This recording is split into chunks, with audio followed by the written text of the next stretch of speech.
سب سے آسان اور طاقتور چیز جو اللہ نے اپنے بندے کو عطا کی ہے وہ ہے دعا۔ جب مشکل ترین حالات ہوں، کوئی امید بھی نہ ہو، سب کچھ ناممکن لگ رہا ہو، تب بھی اللہ کہتا ہے مجھ سے دعا کرو، میں تمہاری دعاؤں کو قبول کروں گا۔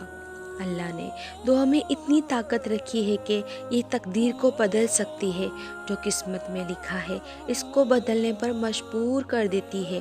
تو سوچیں، اگر دعا میں اتنی طاقت ہے تو دعا سننے والے رب کی طاقت کس حد تک ہوگی۔ وہ تو مالک ہے، بادشاہ ہے، ہر چیز اس کے کن کی محتاج ہے۔ اس نے تو کہنا ہے کسی چیز کو ہو جا تو وہ ہو جاتی ہے، پھر نا امیدی کیسی؟